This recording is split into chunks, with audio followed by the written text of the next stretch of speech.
Today, you will hear from Dana Barros, a man who was drafted number 16 overall in 1989, one pick ahead of Shawn Kemp. One pick ahead of Shawn Kemp. He's a Boston native from Mattapan who played at Zavarian Brothers in Westwood, one of the great high school powers in all of the country. And his number 3 at Boston College has been raised to the rafters. Nobody will ever wear it again because of my guest today. Please give a 60 Days of Summer welcome to Mr. Dana Barros. Thank you, my friend. All right, here you go. Appreciate it. All right. Thank you. Hey, welcome to Springfield, Dana. Pleasure to be here. Every time I come, I kind of get enthralled in all the history. It's weird. Playing in the league and coming here kind of reminds me of all the things that I forgot about playing in the league at the time, so it's pretty cool. Well, I love hearing that because, as every time I take my laps up there, and I do it a lot because I know how lucky I am to live this close and work here, I'm reminded about the rich history of many of the franchises that you played for, right? The Pistons, the Celtics, the Sonics, right? Don't ever get in front of a Sonics fan and tell them that they don't have a rich history. That is a Definitely. rich... That's OKC right now for the young kids who don't know. Definitely. Isn't that, it's unbelievable, and yet here we are. Before we get into today, should Seattle have a team? Absolutely. They have probably one of the best fan bases. I've been around the league for 15 years playing and coaching as well for another 6 or 7. So I've been in many different cities, many different arenas. That has to be top 5 cities of fans. So, and I played there for 4 years. So the issue of the ownership taking over and not building a new stadium and the fans not wanting to, the city of Seattle not wanting to pay for it was the only reason that they don't have a team. Yeah. And so it's a pretty sad case. Completely. Yeah. So let's back up to Zavarian Brothers. And even before that, growing up in Mattapan and Boston, there's something, you and I were talking about a little bit, there's something about Boston basketball that doesn't get the kind of love and respect that Philadelphia and New York and Detroit, right? Those real inner city battles. Right. But your era did. And you grew up averaging 30 points a game before the three-point shot. Right. So man, that's dating a little. That's really dating me too. You straddle the eras, right? Right. So talk to me about how Boston area basketball and then the Catholic Conference shaped the Dana Barros that the world would come to know and love at Boston College and then in the NBA. Well, I mean, starting in high school, funny thing was I couldn't shoot from the free throw line as a freshman at Zavarian. And I had a high school teacher who sat me in a chair every free period, and I had to do one-hand shots the correct form. So that really was when I learned to shoot. I couldn't shoot before that. And it probably was my junior year when I really was able to shoot. And then as I graduated from Zavarian and went to Boston College, the funny thing was I was a top 50 football player in the country. And my 2 visits to BC were football visits with Doug Flutie. I didn't get a basketball scholarship until the last day of signing. Another player left BC and they said, hey, do you want the basketball scholarship instead of the football? So I switched my scholarship to basketball, and that's ironically how I got a basketball scholarship to BC. That's incredible. I didn't know that story, and it's especially incredible because that number 3 of yours will never be worn again, not on the football field, right, but on the basketball field. So sort of rocketing ahead a little bit, because of that story, did that make those 4 years? I mean, I know you're a man with a deep fire inside. You're still involved in the game deeply. Absolutely. But did that decision sort of make your success less of an option, right? Dana Barros was not going to fail after that switcheroo to basketball, right? Well, I mean, absolutely. I just figured I just needed a chance. I mean, my work ethic, I mean, I played 8 hours a day. I mean, I woke up, ate Captain Crunch berries, went to the park, came home, peanut butter, and I played all day. And literally, I just was looking for a chance. And then back then, there weren't many guys under 6 feet. I mean, everybody was telling me I was crazy for playing basketball when I could have went to Michigan, Miami, Notre Dame, UCLA, anywhere I wanted for football. I wouldn't even respond to those schools. I never practiced football one day in my life. Right. But I was willing to go play football at BC just so I could walk on to the basketball team because the Big East was the unbelievable. It was like the mini NBA at the time. And I said, I'm going there to play. And whatever route I had to take to get there, if I had to get beat up for football for 1 year, I would have did that. And thanks to Doug Flutie, he made a template for people our size to be able to play football. Absolutely. He was on the cover of Sports Illustrated right after the Miami, pass. So, I mean, I was kind of in awe of that whole situation going around with him twice. We're still friends to today just because of those 2 visits. That's incredible. And now you play for Boston College, predominantly under Jim O'Brien. Yes, 1 year under Gary Williams. 1 year under Gary Williams, who, of course, is a Hall of Famer. Right. And then for Jim O'Brien. Can you talk to me about how those 4 years helped change you from the kid who couldn't shoot from the free throw line just 7 years earlier to a guy who was ready for draft night? What was it about BC in those years that prepped you for 16 years in the NBA? Probably fear of failure. I mean, I think we kind of helped build, when I say we, I don't mean me literally, but the Big East literally fueled ESPN as it came out. And I would watch those battles of Patrick Ewing, Chris Mullin, Pearl Washington against Georgetown and St. John's. And that was the fuel, fear, wanting to play in that league. But when I literally go to a game and I watch Pat Ewing walk by me when I'm walking in the stands, and then I had to rethink, do I really want to do this, So just the fear of every night, there was top-notch competition every single night. And that's what I wanted. That's, every player who makes it to that level has that competitive edge. If young people, my story would be to you, if you don't like competition, you have to embrace it, because everything in life is competition. School, your SATs is a competition. Your college scores, everything you do is a competition, and you have to embrace it, and you have to accept the losing and take that in and in turn try to make yourself better in going forward. And part of that competition for you involves a lot of transition between coaches. I mean, I look at your career throughout, and even when you were staying with franchises for 6-7 years, there was a lot of coaching turnover in your. Wow. And so I'm wondering how much of that competition you can never be too comfortable with an organization if there is fluidity at the top. Am I right? Absolutely. In my 14 years, I've had 11 coaches. Wow. So as soon as I got comfortable, a new coach came in and it changed. So from the time I was drafted to Seattle, it was Bernie Bickerstaff who was, if you don't shoot the ball, I'm going to take you out. I drafted you to shoot. Right. To the very next year, Casey Jones coming in and saying, I don't want you ever to shoot the ball unless Benoit Benjamin gets the ball first or Sean Kemp gets the ball first. So that's kind of the roller coaster ride it has. And it all started, actually, I was in Chicago on the day of the draft. And I'll tell this story. Michael Jordan was my favorite player growing up. And I just would, I slept with Michael Jordan basketball. I had Michael Jordan, posters all over my wall. And I'm in Chicago on the day of the draft, sitting down with Doug Collins and the GM. And they're like, Dana, we're going to pick you with the 19th pick. You're going to Chicago. And back then, we didn't have cell phones. We didn't have internet. We didn't even have computers or anything like that. So I probably spent about $7 calling people, just letting them know I'm going to play with Michael Jordan, because I wasn't supposed to be an earlier pick than that. Yeah. So I get home just in time for the draft. I show up at my house, and there's like 300 people at my house, and my mother invited everyone, and my grandmother. So I just walk right past my house to my friend's house about half a mile away. And everybody's looking for me probably. And I'm watching the draft at his house. And we're talking because I know the 19th pick isn't coming up yet. So we're talking. And then all of a sudden, David Stern says something like, with the 16th pick, the Seattle Supersonics select Donna Barriosi. And I'm like, who's Donna Barriosi? And then my friend's like, that's you. And I swear to you, I was crying like a little baby because I did not want to get drafted by Seattle.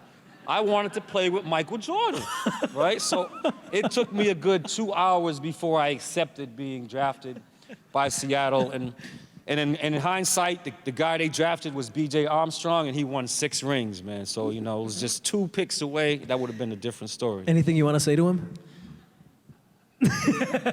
No, and I'll tell you another funny story about that story was, as upset as I was, I get to Seattle, and me and Sean Kemp are neighbors and best friends, and Gary Payton's there. My first exhibition game is against, guess who? Michael Jordan. We're sitting in the King Dome in Seattle, 60,000 people for an exhibition game, and I'm in awe. I'm not even warming up. I'm watching Michael Jordan, and then the game starts. So I get in the game. And maybe the second time I touch the ball, I come out in the corner and I catch the ball, and Michael Jordan is in my face like this. I'm like, whoa. And then I was like, that's Michael Jordan. So I hesitated for like 3 seconds, and then I told everyone, get out the way. Like, Sean Kidd was like, I'm like, get out the way. And he thought that was hilarious. You know, he was like, oh, okay, you want to play one-on-one. So I'm looking at him, then I finally come out of it, and I jab step, and I go by him, and I'm like, I'm going to roll it on Mike.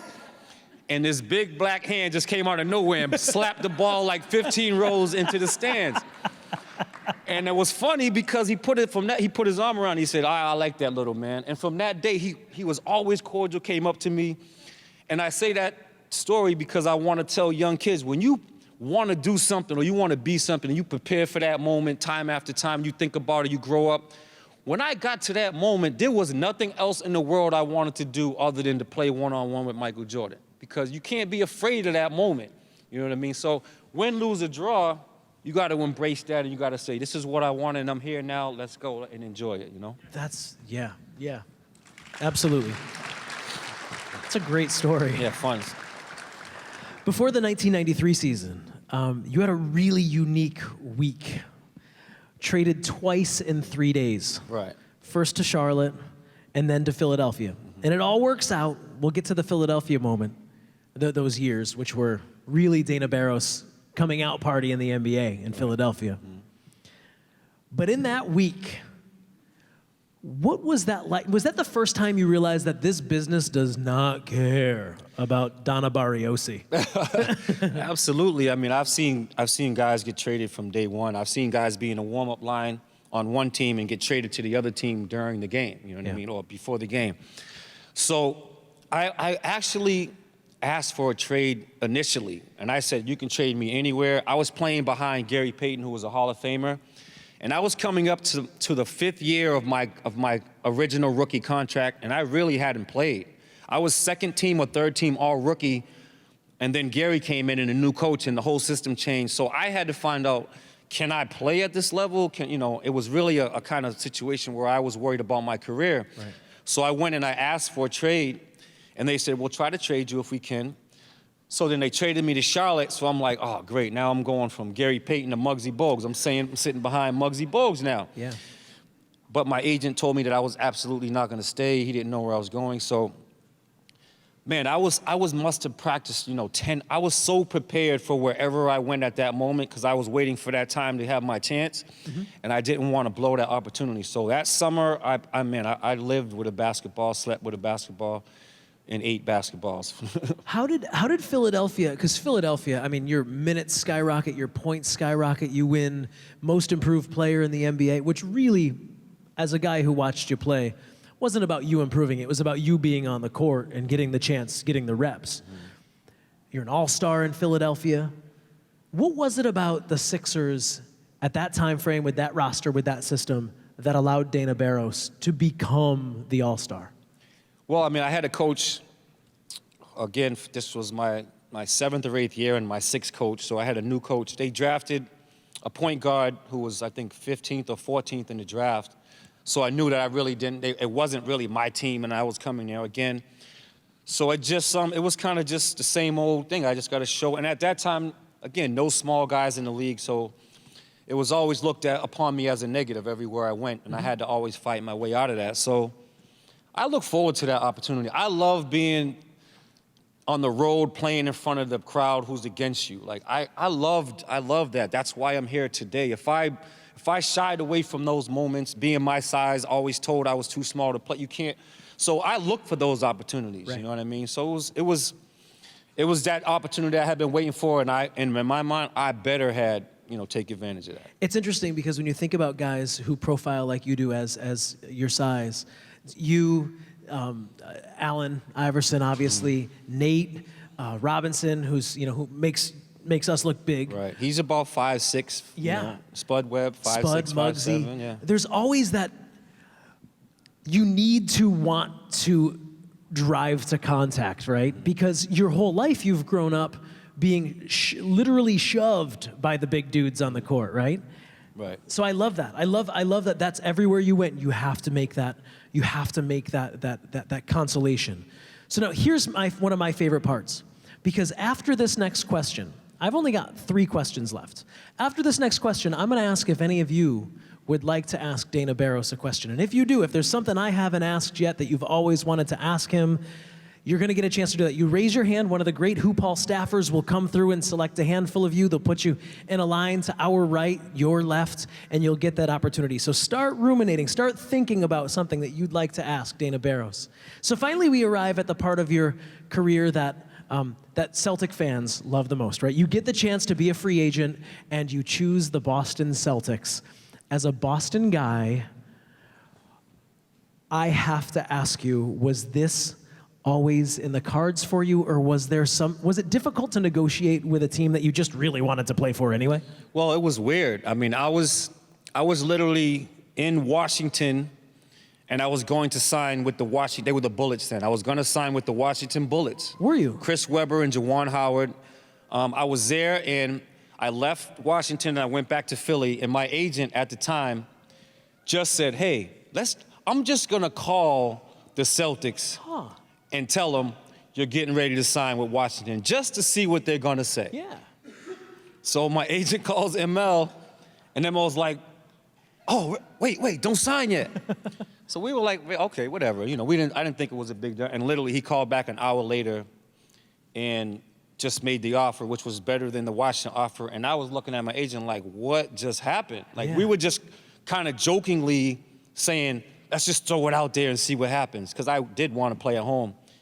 And ML called me back within an hour and just talked to my agent for like 2 hours. And that night, it was about 4:30, 5 o'clock, and the Celtics offices closed at 5 p.m. So it was about 4:30, and ML was like, all right, great, Dana, we're going to sign the contract tomorrow. I was like, no. Yeah. I will be there today. And he's like, Dana, the offices close at 5. He said, it's 4:20 now, and I'm like 30 miles from Boston. I'm like, ML, I'm getting on my motorcycle right now. I'm not going to worry about traffic. I will be there tonight, and I will sign that contract tonight, because I did not want to go to sleep. Yeah. Because I said, something's going to happen. This is too good to be true. So I literally made him wait there. I was late, but I rode my motorcycle, weaving in and out of 93 traffic, and I signed my contract that night. That's how important it was to me to be a Boston Celtic, and, growing up in this city, I wanted to do that immediately. What was it like the first time you saw your name with the number 13 on one of those Kelly Green jerseys? I started off as number 11. The second time was 13, but the craziest thing was walking into the Celtics office, and Red Auerbach is sitting there smoking a cigar with ML. That was just like, that's the first time I really hit me that I was in the NBA. Like, it was just all blurred to me really before that. But I was like, wow, I'm sitting here with Red Auerbach signing with the Celtics. That's when it really hit me. That's incredible. 7 years in, 8 years in, and it just then hits you because Red and ML are right there. It's all a blur. You just my son who's at BC, I have 2 sons at Boston College now. He walked on as a freshman to the Boston College team, and I told you this story. I was trying to show him and inspire him, show him all my VCR tapes that I had on tape of me playing, all my old tapes. And the little kids might not know VCR. You can look up what VCR tapes are. So I'm pulling out these tapes.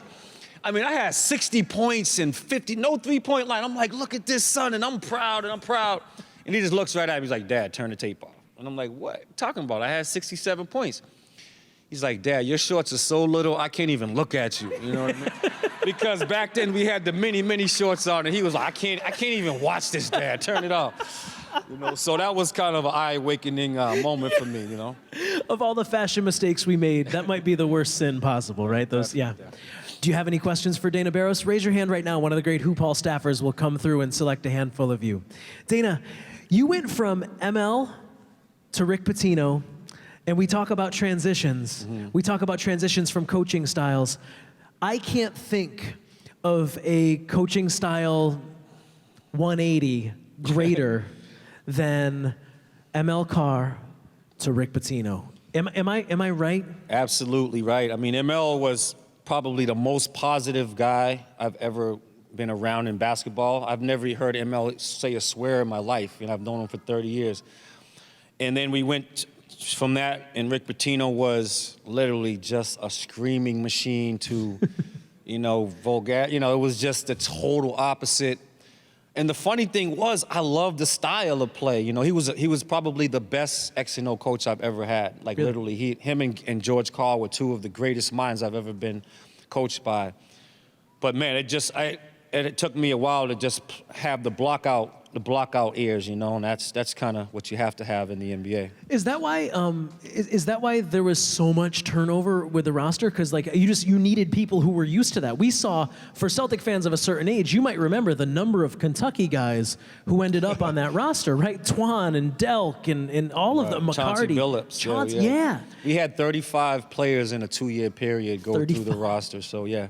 It was difficult, not, you know, and it was for the fans as well. It was probably a difficult time. So you did get to play in those years with young Paul Pierce. Absolutely, You my got man. to, yeah.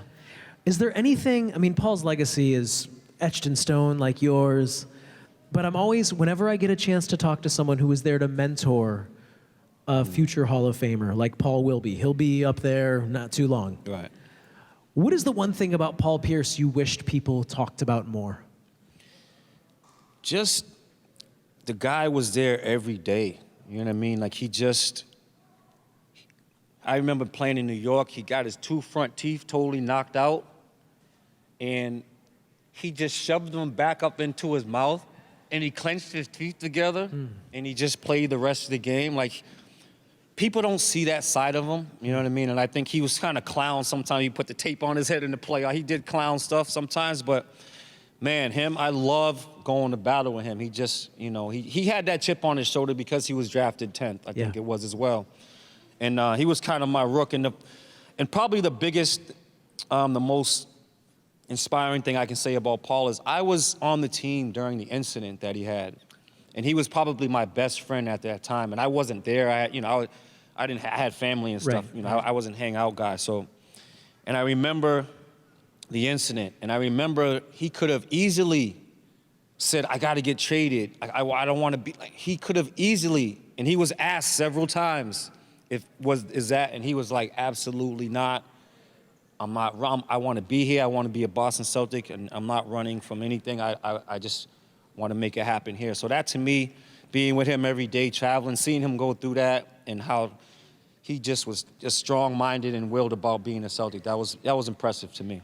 And now you have kept your high tops in the game long after your playing career is over, whether it's in the media or coaching or owning some facilities. I mean, you own a brand new facility now right near Stonehill College. What is it about this game that keeps you wanting more? Great question, and I would say this to especially all the kids. I was able to know that I wanted to play basketball at 3 years old. My parents had me when they were 16 years old, so I went to my father's junior college game at 3 years old, and I watched him run up and down the court, and there might have only been 10 people in the stands. But watching him do that, it somehow registered to me that this is what I wanted to do. So even today, I have a brand new facility, the Dana Barros Club. I wake up every day at 11 o'clock. I have 5 courts. I go turn all the lights on and play basketball by myself every day. So kids, I would encourage you to choose what you love to do so that when you wake up at 50 years old, like I am, you can go to your gym and do something. Teaching kids is something I always love to do. Just think about what you like to do and follow that path and try to be who you want to be. Because I'm in a perfect space, not because I used to play or I played this or did that. It's because I'm doing what I want to do. That, to me, is the perfect space. Absolutely. That's a great response. Nice. My last question before we get to the closers over here. Here's the hard questions right over there. Ball is over there. In this moment, I got to see you seeing stuff, right? I was watching you tour around, and it's always great to see guys who I watched play take their tour of the Hall of Fame. And it's very clear to me that this place isn't lost on people who played in the league. What is this moment sitting here on center court in front of all of these kids and fans, underneath all of the Hall of Famers? What does this mean to you after all you've done? Honestly, I never thought about like my accomplishments or thought about playing in the NBA because it was just what I always wanted to do. It was never something I look back upon and watch old tapes like I do now, and I see it. So to me, when I look at this, it's amazing to me that I'm not a Hall of Famer, but I literally played with A lot of these guys. Like I was in the Larry Bird, Magic Johnson, Kareem era. I played against Kareem for 1 year, so I caught those guys, played Bird and Magic 3-4 years, and I went to the Jordan, AI, Shaq, Kobe, and I just missed the LeBron. So to sum it up, I would say it reminds me of the things I've done, and it brings them into perspective. Yeah. That, you know, the work that I put in and to be able to play against these guys is just a hell of a feat to me. And it's just kind of like, wow, like I actually did it. It's kind of really a kind of slap in the face, like wake up. Like you literally played against these guys. So that's kind of awe-inspiring to me. Ladies and gentlemen, Dana Barros.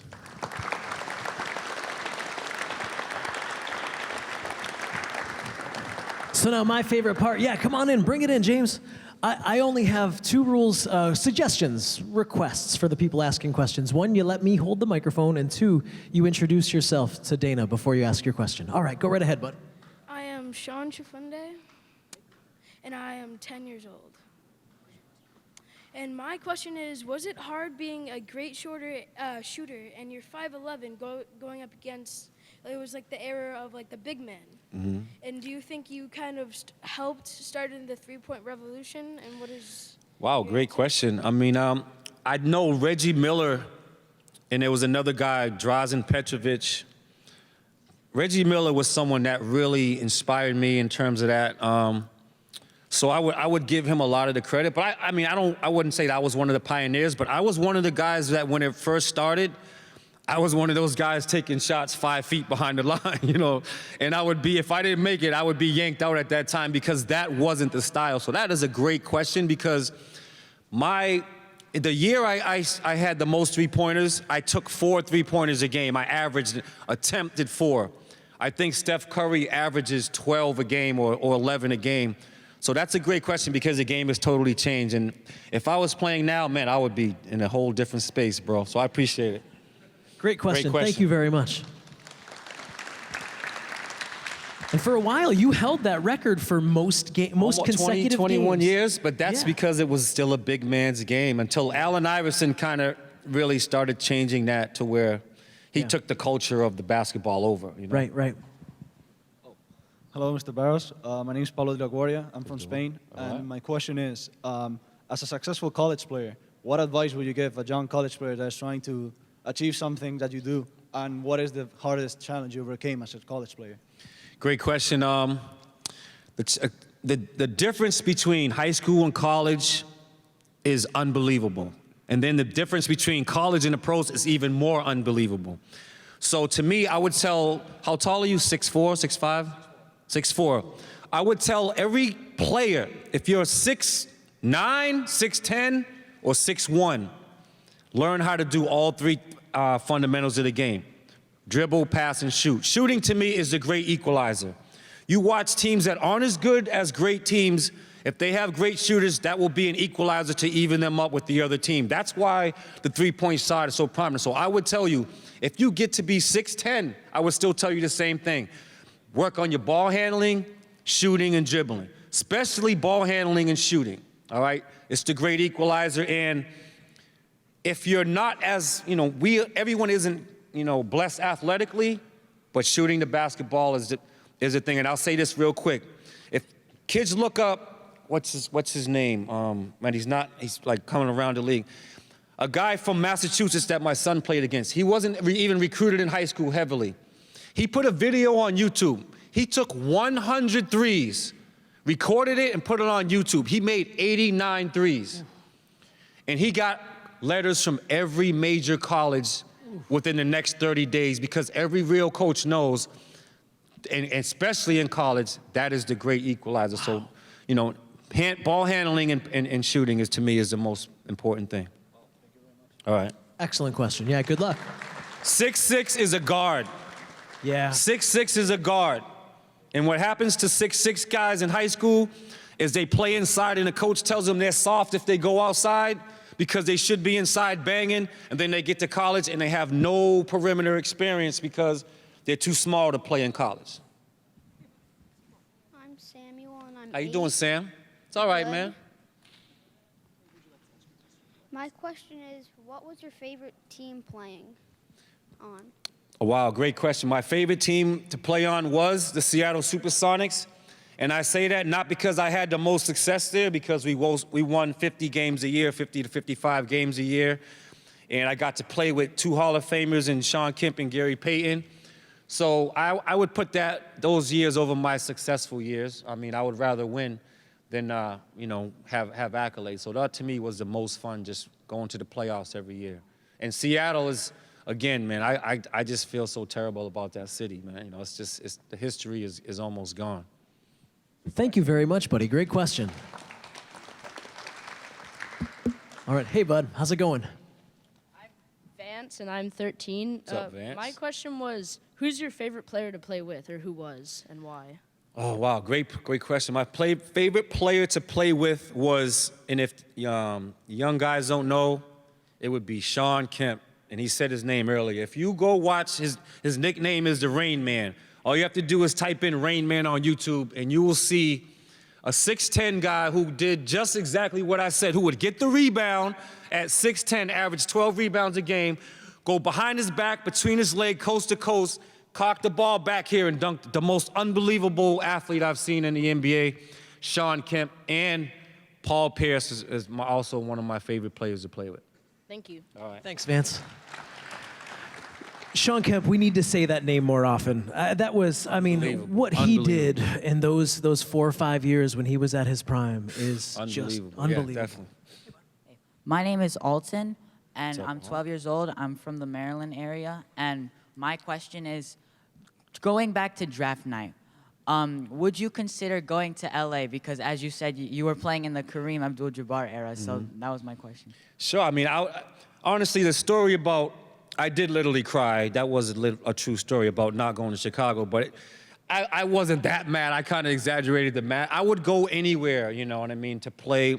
Just to be in the league at, period was a great honor. So I would love to play, at that time, the Kareem and Magic was actually playing for the Lakers, and they were winning championships at that time. So that would have been awesome, absolutely. Thanks, Alton. All right, we're bringing in the closer here. Here comes the fastballs. Coming in with the MJ jersey on. Just rubbing it in, huh? Just rubbing it in. It's your chance to play with him, Dana. I'm JT Moore. I'm What's up, 11 Jay? years old, and I'm from Seymour, Connecticut. Okay. My question is, what is your current favorite NBA player? Okay, great question. I have 2, and the funny thing is they both were actually on the same team for a while, which is, right now I would say Russell Westbrook and Kevin Durant. Russell Westbrook would be number 1 because, he doesn't always take the best shots and he doesn't always make the right decisions, but I know that when the referee blows the whistle, I know Russell Westbrook is going to give me 110% every single night, every single game, and that's just what I want if I'm coaching somebody. That's who I want. And then Kevin Durant is just a 7'1", unbelievable talent, man, who's just can't be duplicated, So those are my 2 favorite guys. Thank you very much. All right, appreciate it. Man, Russ plays with that little man chip, doesn't he? But he is not a little man. Yeah, oh man, he plays with a little man chip, a big man, look, whatever you want, any Everyone's chip chip. you want, ferocious. Ladies and gentlemen, please give one final 60 Days of Summer round of applause to Mr. Dana Barros. Dana, that was a lot of fun. Thank you, honor to be here. Appreciate everyone. Now, Mr. Barros is going to walk over to the autograph table in a few